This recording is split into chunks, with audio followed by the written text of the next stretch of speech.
Praise the Lord. இந்த நாளின் தேவ செய்தி மூலமாக உங்களோடு பேசுவதிலே நான் மிகுந்த மகிழ்ச்சி அடைகிறேன். இன்றைய தேவ வார்த்தை எரேமியா 31 அதிகாரம் 4 மறுபடியும் உன்னை கட்டுவிப்பேன், நீ கட்டப்படுவாய். கிறிஸ்துவுக்குள் மிகவும் பிரியமானவர்களே, கர்த்தராகிய இயேசு கிறிஸ்துவின் நாமத்தில் உங்களுக்கு என் அன்பின் வாழ்த்துக்கள். சில நேரங்களில் சூழ்நிலைகளை பார்த்து, கடந்த கால தோல்விகளை நினைத்து, சந்தித்த அவமானங்களை, நம் கைவிட்டு போன வாய்ப்புகளை எண்ணி சோர்ந்து போய் விடுகிறோம், மனம் துவழ்ந்து போய் விடுகிறோம். இதையெல்லாம் பார்க்கும்போது, இதுதான் என்னுடைய வாழ்க்கையின் முடிவாக இருக்க போகிறது, இது என் வாழ்க்கையின் குறையாக இருக்க போகிறது, இனி என்னால் இந்த பிரச்சனைகளிலிருந்து மீண்டு வர முடியாது என்று நாமே ஒரு முடிவுக்கும் வந்து விடுகிறோம். இந்நாட்களிலே எல்லாம் தீங்காக நடப்பதால், நம்முடைய எதிர்பார்ப்பின்படி இல்லாததால், எல்லாம் எதிராக இருப்பதால் தேவன் உங்களை மறந்துவிட்டார் என்று அர்த்தமில்லை. நம்முடைய தேவன் சகலத்தையும் செய்ய வல்ல தேவன். அவர் சரியான நேரத்தில் சரியான காரியங்களை செய்கிறவராக இருக்கின்றார். நம்மேல் அக்கறையுள்ள தேவன் உங்களை பார்த்துதான் இந்த நாளிலே சொல்கிறார், நான் உங்களுடைய வாழ்க்கையில் எதை கட்ட வேண்டுமோ அதை கட்டுவேன், எவைகளை மீண்டும் கட்ட வேண்டுமோ அவைகளை திரும்பவும் கட்டுவேன் என்று உறுதியாக சொல்கின்றார். வேதம் சொல்கிறது, பார்வோன் நினைத்திருப்பான், மோசேயின் அத்தியாயம் இத்தோடு முடிந்தது என்று. காரணம், மோசே எகிப்து தேசத்தை விட்டு பயத்தோடு ஓடி போனார். ஆனால் தேவன் குறுக்கிட்ட போதோ எல்லாம் மாறிப்போனது. தேவன் மோசேயின் வாழ்க்கையை மீண்டும் கட்டினார். எந்த இடத்தில் அவமானப்படுத்தப்பட்டாரோ அதே இடத்திற்கு மோசே திரும்பவும் வந்தார். பயந்தவராக அல்ல, பயமற்ற தீர்க்கதரிசியாக திரும்ப வந்தார். ஆகார் தன் மனதில் நினைத்திருப்பாள், தன்னுடைய வாழ்க்கையின் முடிவு ஒரு சோகமான அத்தியாயமாக இருக்க போகிறது என்று. காரணம், தன்னுடைய எதிர்காலத்தை குறித்த கவலையோடு அவள் தன் எஜமாட்டியை விட்டு வனாந்திரத்திற்கு ஓடி போனாள். ஆபிரகாமிற்கு அவள் செய்த தியாகங்களை நினைத்து தேவன் ஆகாரின் வாழ்க்கையில் குறுக்கிட்ட போதோ எல்லாம் மாறிப்போனது. தேவன் ஆகாரின் வாழ்க்கையை மீண்டும் கட்டினார். ஆகார் தன் வெட்கப்பட்ட இடத்திற்கு திரும்பவும் வந்தால் அவளுடைய வாழ்க்கை கட்டப்பட்டது. அவள் மூலமாக ஒரு சந்ததி உருவானது. ஏரோது ராஜா நினைத்திருப்பார், சீமோன் பேதுருவின் ஊழியம் இத்தோடு முடிந்து போன ஒரு அத்தியாயமாக இருக்க போகிறது என்று.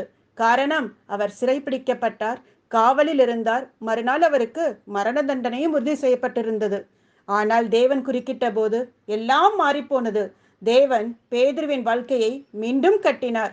சீமோன் பேதுரு அற்புதமாக சிறையிலிருந்து விடுவிக்கப்பட்டது மாத்திரமல்ல, தேவனுடைய வல்லமையினால் நிரப்பப்பட்டு அற்புதங்கள் அடையாளங்களுடன் அவருடைய ஊழியம் மீண்டுமாய் கட்டப்பட்டது. எனக்கு அன்பானவர்களே, உங்களுடைய வாழ்க்கையிலும் நீங்கள் இப்பொழுது கடந்து சென்று கொண்டிருக்கிற சூழ்நிலைகளை பார்க்கிறவர்கள் இவர்களுடைய வாழ்க்கையில் எல்லாம் முடிந்தது என்று பேசலாம், இனி இவர்கள் மீண்டும் எழும்புவதில்லை என்றும் சொல்லலாம். ஆனால் பிரியமானவர்களே, தேவன் உங்களுடைய வாழ்க்கையில் செய்ய நினைத்ததை, கட்ட நினைத்ததை ஒன்றும் தடை செய்யவோ தடுத்து போடவோ முடியாது. உங்கள் வாழ்க்கையில் தேவன் செய்ய போகிற காரியங்கள் மேன்மையுள்ளதாக இருக்க போகிறது. யாவருடைய கண்களுக்கும் அது ஆச்சரியமாய் இருக்க போகிறது. நம்பிக்கையோடு இருங்கள். கர்த்தர் உங்கள் வாழ்க்கையிலே பெரிய காரியங்களை செய்ய போகிறார். கர்த்தர் உங்களை ஆசீர்வதிப்பாராக. Praise the Lord. உங்கள் ஒவ்வொருக்கும் இனிய புத்தாண்டு நல்வாழ்த்துக்களை நான் தெரிவிக்க விரும்புகிறேன். பழைய ஆண்டின் நினைவுகள், பழைய ஆண்டின் கவலைகள், பழைய ஆண்டில் நடந்த சம்பவங்களை எண்ணி கலங்கிக் கொண்டிருக்கிறீர்களா? இழந்து போன நன்மைகளை எண்ணி, எழுந்து போன ஆசீர்வாதங்களை எண்ணி மனம் துவழ்ந்திருக்கிறீர்களா? இந்த புதிய ஆண்டு எப்படி இருக்க போகிறதோ, என் வாழ்க்கை, என் குடும்பம், என் தொழில், ஊழியங்கள் எப்படி இருக்க போகிறதோ, எல்லா வாசல்கள் அடைக்கப்பட்டு இருக்கிறது. இந்த நிலையிலே என் வாழ்க்கை எப்படி இருக்க போகிறதுன்னு சொல்லி கலங்கி கொண்டிருக்கிறீர்களோ, பிள்ளைகளுடைய எதிர்காலத்தை எண்ணி மிக மன கிளேசத்தோடு இருக்கிறீர்களோ, சகலத்தையும் ஆராய்ந்து அறிகிற தேவனாகிய கர்த்தர் உங்களை பார்த்துதான் சொல்லுகிறார், நான் உன்னை கட்டுவேன், மறுபடியும் நீ கட்டப்படுவாய். நான் உன்னை கட்டுவிப்பேன், நீ மறுபடியும் கட்டப்படுவாய். எந்த காரியத்துல இதுவரைக்கும் உங்கள் வாழ்க்கை கட்டப்படாமல் இருக்கிறதோ, உங்கள் தொழிலாக இருக்கலாம், உங்களுடைய பிள்ளைகளுடைய காரியமாய் இருக்கலாம், உங்கள் குடும்பத்தின் காரியமாய் இருக்கலாம், தேவன் வாக்கு கொடுத்த தேவன் அவர் உங்களை குறித்து சொல்லுகிறார், நான் உங்கள் வாழ்க்கையை கட்ட நினைக்கும் போது, நான் உங்கள் வாழ்க்கையில் உரிதான காரியங்களை சீர்படுத்த திட்டமிட்டிருக்கும் போது, யார் அதை தடுக்க முடியும்? யார் அதை தடை செய்ய முடியும்? சகலத்தையும் மேற்கொள்கிற தேவன் அவர் உங்களோடு கூட இருக்கிறார். நான் உன்னை விட்டு விலகிறதும் இல்லை, உன்னை கைவிடுவதும் இல்லை என்று சொன்ன தேவன் அதிசயங்களை, அற்புதங்களை இந்த புதிய ஆண்டிலே காணும்படி செய்வார். நம்பிக்கையோடு இருங்க, எதிர்பார்ப்போடு இருங்க. கர்த்தர் பெரிய காரியங்கள் செய்கிறதை நீங்கள் காண்பீர்கள். நாம் ஜெபம் செய்வோமா?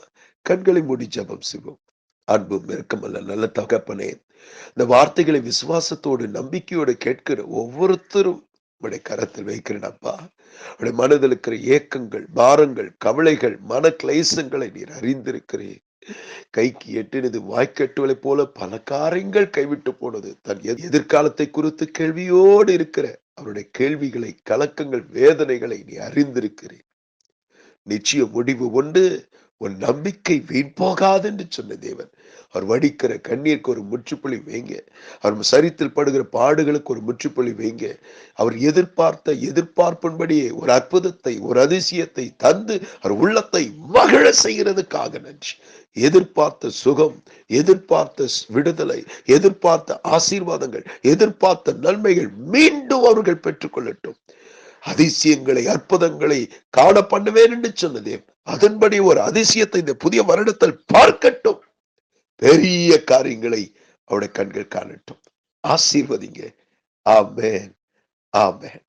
எனக்கு அன்பானவர்களே, இந்த செய்தி உங்களுக்கு மிகுந்த ஒரு ஆறுதலாக, ஆசீர்வாதமாக இருக்கும் என்று நான் நம்புகிறேன். உங்களுக்கு தெரிந்தவர்களுக்கு இதை ஷேர் பண்ணுங்க, ஃபார்வர்ட் பண்ணுங்க. அத்துடன் யூடியூப் சேனலை சப்ஸ்கிரைப் பண்ண மறந்து போக வேண்டாம்.